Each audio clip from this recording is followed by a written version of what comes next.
여러분 안녕하십니까? 오박사의 공연예술 이야기 228회를 녹음하도록 하겠습니다. 이번 회는 1999년 11월 5일자 조선일보의 이규태 역사 에세이 34회 윤심덕 이야기의 내용을 여러분들께 소개해 드리도록 하겠습니다.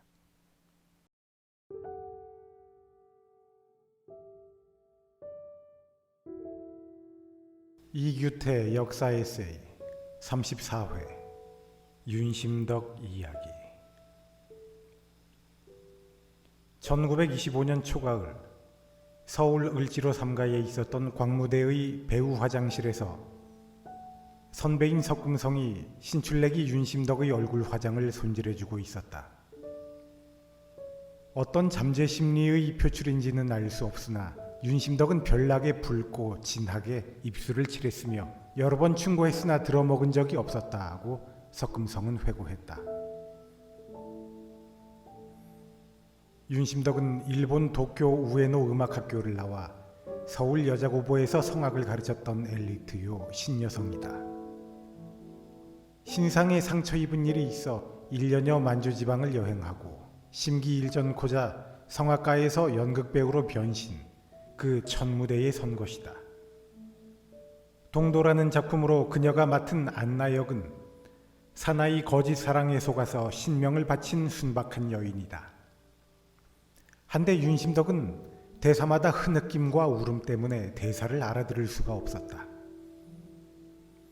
잠시 무대 뒤에 나와 있는 윤심덕을 보고 연출자인 박승희가 충고했다. 배우는 관중을 울려야지 자신이 울어서는 안 된다. 배우가 울면 관중의 마음속에서 슬픔이 증발해 버리는 법이다 하고.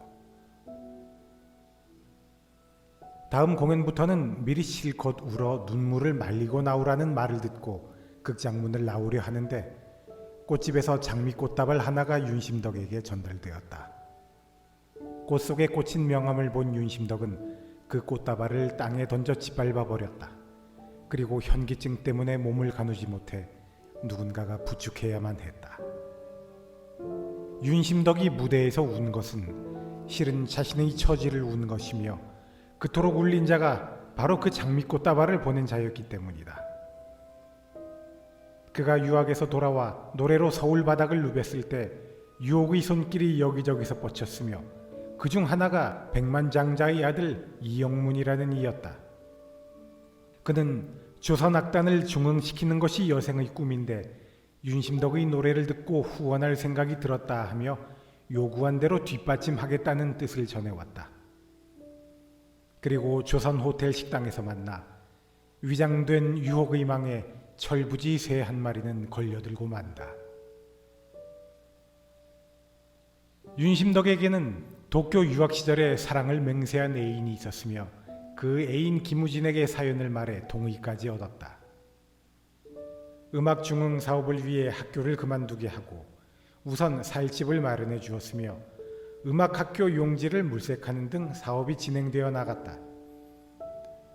이렇게 진행시키면서 집 밖에서 만나던 것을 자기 양옥으로 불러 만나고 낮에 만나던 것을 시간이 안 난다는 핑계로 밤에 만나고 응접실에서 만나던 것을 병을 핑계로 침실로까지 불러들였다.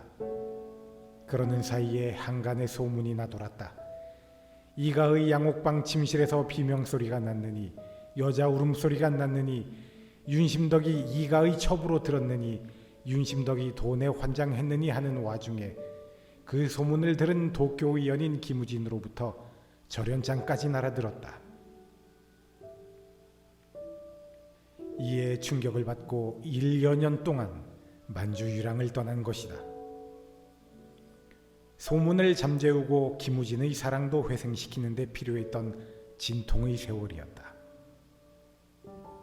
그리고 서울에 돌아와 심기일전을 위해 여주인공으로 서게 된 토월회 연극 주제가 마치 그녀의 일생을 다룬 것만 같았고 또 그 무대 뒤에서 받은 꽃다발이 바로 자신을 망친 그자였던 것이다.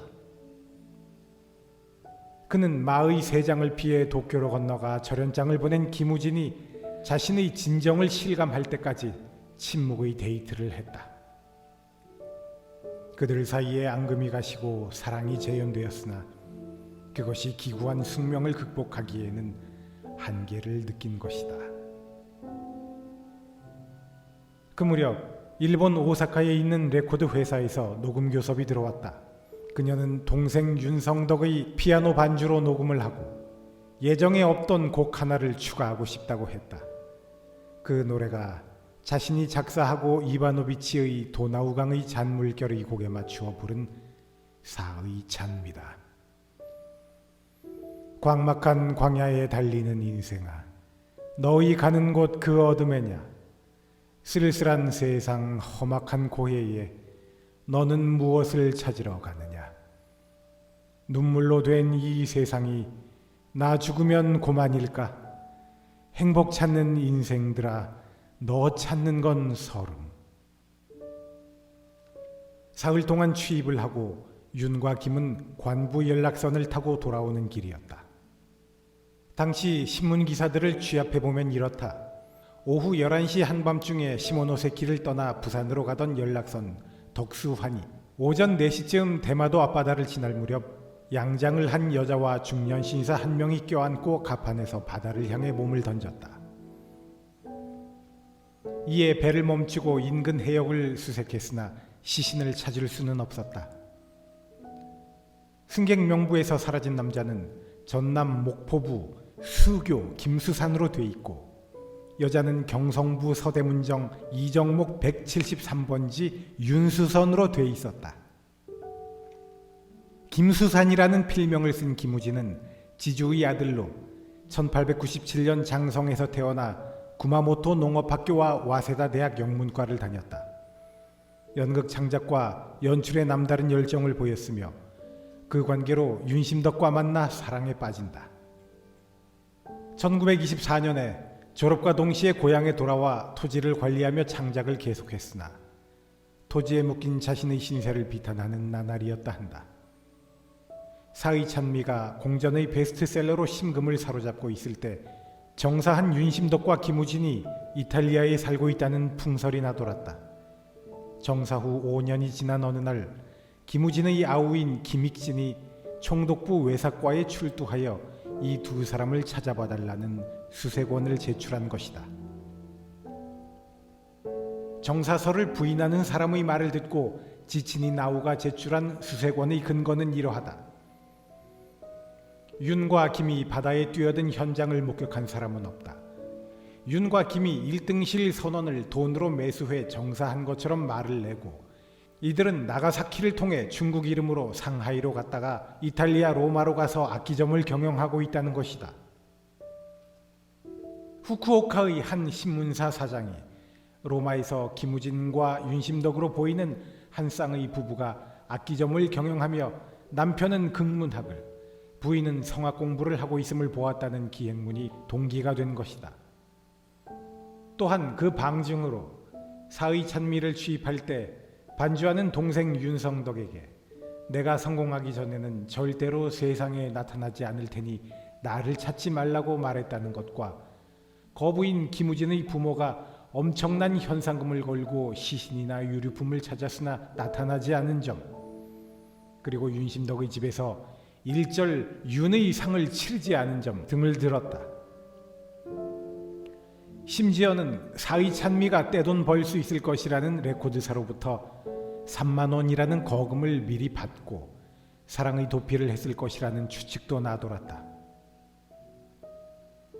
동생 윤성덕은 언니는 만인의 호기심 속에서 익사했거나 호기심이 살해한 것일 뿐 죽지 않았음을 확신한다 하고 영원히 그 사실 여부가 밝혀지지 않더라도 그의 죽음을 믿지는 않겠다고 말했었다.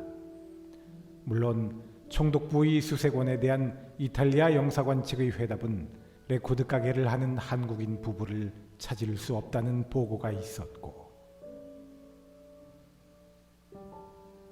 신여성이 살고 싶고 살아갈 삶의 구도는 전통사회가 여성에게 강요하고 부여하는 가치체계와는 동떨어진 것이었다.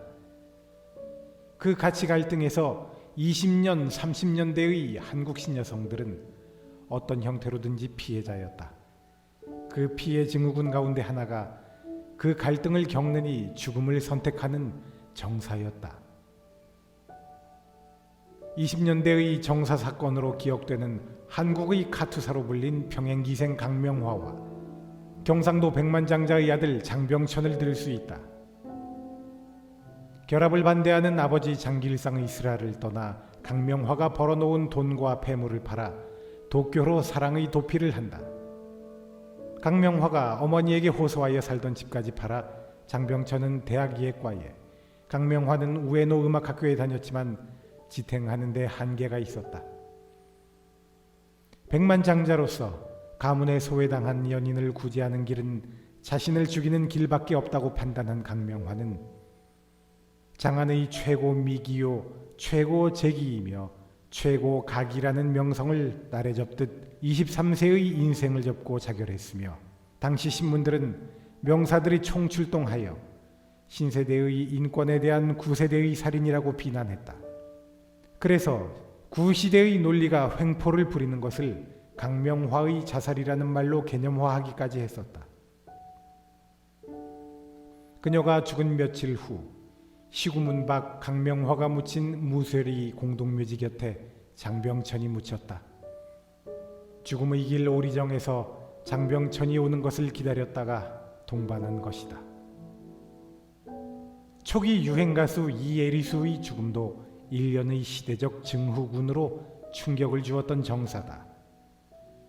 9살의 유랑극단에 팔려온 개성소녀 이에리수는 1932년에 황성예터를 불러 하루아침에 5만 장의 레코드 매출을 올렸고, 민족 감정을 건드렸다 하여 제작 관계자들은 감옥에 가고 가수는 민족의 연인으로 소문이 났었다. 이에리수와 사랑에 빠진 것이 연희전문학교 학생이던 배동필이었다. 부모의 반대가 극심하자 이들은 정사를 기도, 미수에 그쳐 병원에 입원을 했었다. 이에 놀란 아버지가 노래를 버리고 주부로서 들어앉으라는 조건부로 허가를 했다.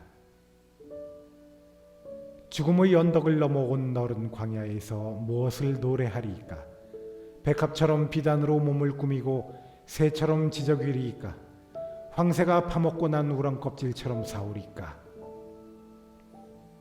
그 보금자리에서 이 두 연인은 두 번째 독약을 마신다.